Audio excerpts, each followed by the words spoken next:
예, 이번 시간에는 기타 소득 중에 종교인 소득에 대한 연말정산 내용들 정리하도록 하겠습니다.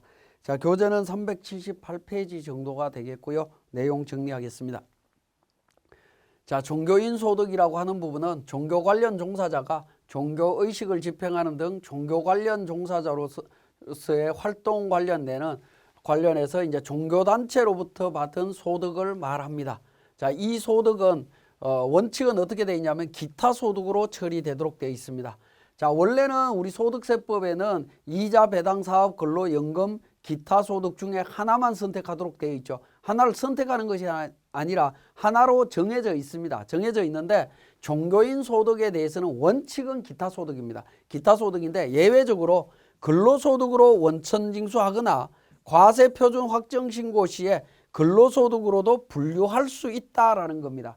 그러니까 종교인 소득은 원칙은 기타 소득이지만 근로소득으로도 과세가 가능하다. 선택사항이다라고 보시면 되겠습니다.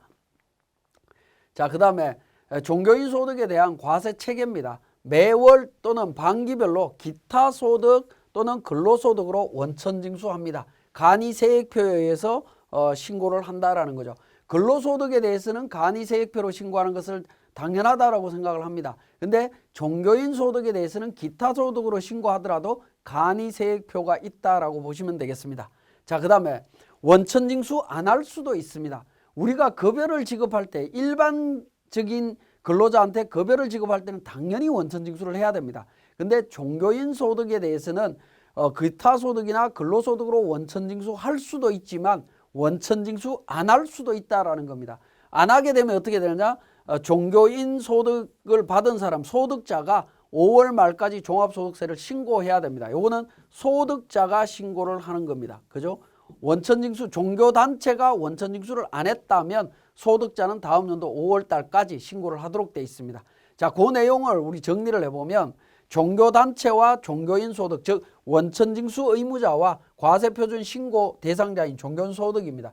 자, 종교인 소득은 기타 소득 또는 근로소득으로 선택 가능하다라는 거 정리하실 수 있고요.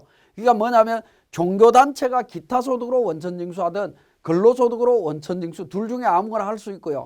종교인 소득자도 종교단체가 원천징수 의무자가 어떤 소득으로 원천징수를 냈든 상관없습니다. 5월 달에 본인이 기타 소득으로 원천징수했다 하더라도 근로소득으로 신고할 수 있다라고 보시면 됩니다. 둘 다 양쪽 다 선택할 수 있다 보시면 되겠고요. 자, 종교단체의 원천징수 방법입니다. 자, 처음에 기타 소득으로 매월 또는 반기별로 원천징수했다면 과세 기간 동안은 당연히 기타 소득으로 원천징수를 해야 됩니다. 그리고 근로소득으로 원천징수했다면 과세 기간 동안은 근로소득으로 원천징수합니다. 이건 당연하겠죠. 기타 소득으로 처리하다가 다시 근로소득으로 가고 이렇게 혼선이 생기면 복잡해집니다. 이거는 있을 수가 없지만 기타 소득으로 하겠다라고 하면 전체 기타 소득 또는 근로소득으로 하겠다라고 하면 전체 근로소득으로 처리가 된다라고 보시면 되겠습니다. 자, 그 다음에 종교단체의 원천징수 방법에 따른 종교인 소득자의 종합소득 과세표준 신고 방법이 어떻게 되느냐 하는 겁니다. 종교단체가 기타 소득으로 원천징수하고 연말정산한 경우 또 근로소득으로 원천징수하고 연말정산을 했다 하더라도 종교인 소득자 신고 방법은 어떻게 되냐면 원천징수 시 적용한 소득의 종류와 상관없이 종교인 소득자가 기타 소득 또는 근로소득으로 변경해서 종합소득 과세표준 신고가 가능하다라는 겁니다. 그죠? 변경이 가능하다. 그러니까 원천징수 의무자가 어떻게 원천징수했느냐는 신경 쓰지 않고 최종적으로 종합소득 과세표준 확정 신고할 때 소득자 본인이 선택 가능하도록 되어 있습니다. 자, 원래는 이런 부분들이 있을 수가 없죠. 있을 수가 없지만 종교인 소득에 대해서만 그렇게 인정하고 있습니다. 자, 그 다음에 종교단체가 원천징수 의무를 이행하지 않으면 어떻게 되느냐 하는 부분입니다. 자, 종교단체에 연말정산 의무가 있느냐? 원천징수를 안 했기 때문에 연말정산 의무가 없습니다. 없고요. 원천징수를 안 하면 종교인 소득자는 5월 달에 기타 소득 또는 근로소득 중에 선택해서 종합소득 신고를 해야 됩니다. 그러면 종교단체가 원천징수를 했으면 연말정산은 어떻게 되느냐? 원천징수를 기타 소득으로 원천징수할 수도 있고요. 근로소득으로 원천징수할 수도 있습니다.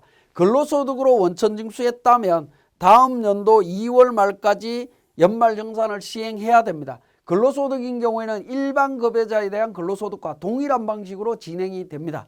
그렇지만 기타 소득의 경우에는 연말정산해야 되느냐 하는 부분에 있어서는 선택사항입니다.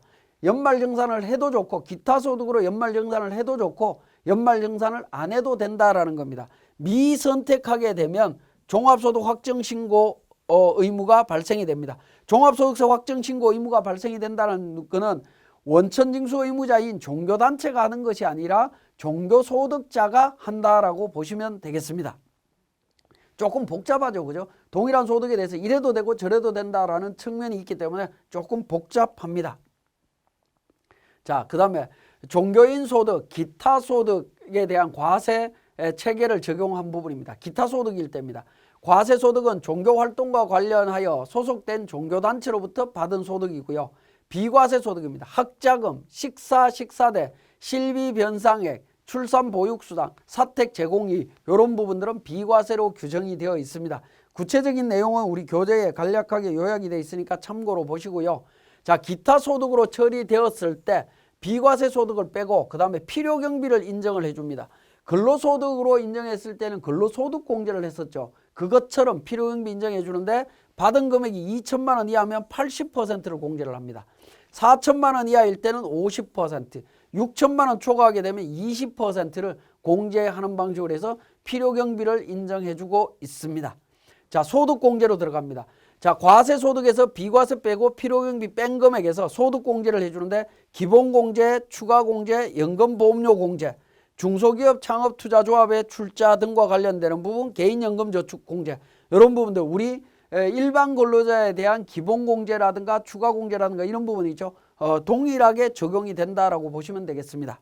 세액공제도 자녀세액공제, 기부금공제, 외국납부, 연금계좌 세액공제, 표준세액공제. 표준세액공제는 7만 원입니다. 근로소득자인 경우 표준세액공제는 13만 원이지만 이거는 기타소득이죠. 그죠? 기타소득으로 연말정산하는 경우에는 이렇게 적용이 된다라고 보시면 되겠습니다. 자, 종교인 소득에 대해서 근로소득으로 만약에 분류를 하게 되면 어떻게 되느냐 하는 부분입니다. 근로소득으로 처리한 경우에는 근로소득에서 비과세 근로소득을 차감합니다. 비과세 근로소득은 근로소득의 비과세 규정을 적용하도록 돼 있는데 동일하다라고 보시면 되겠습니다. 근로소득공제는 일반 근로자에 대한 근로소득공제와 동일한 방식으로 처리를 하시면 됩니다. 물론 이제 한도가 있죠. 한도 2천만 원이라고 하는 한도가 있습니다. 그죠? 한도가 적용이 되고요. 2천만 원이라고 하는 한도가 적용이 됩니다. 자, 소득공제는 그러니까 좌측하고 동일하다. 좌측이 뭔지를 보시면 소득공제 부분에서 기본공제, 추가공제, 연금보험료, 개인연금저축 관련되는 소득공제 있죠. 이게 똑같이 적용이 되면서 특별소득공제, 건강보험료라든가 주택자금공제 관련되는 부분입니다. 신용카드 공제, 장기펀드 저축액이라든가 뭐 이런 부분들에 대한 부분들이 소득공제로 일반 근로소득과 동일하게 적용이 됩니다. 그 다음에 세액공제도 자녀세액공제나 이런 부분들 그대로 적용이 되면서 표준세액공제는 13만 원이 됩니다. 그 다음 월세, 의료비, 교육비, 보험료 세액공제, 근로소득 세액공제 다 적용이 된다라고 보시면 됩니다.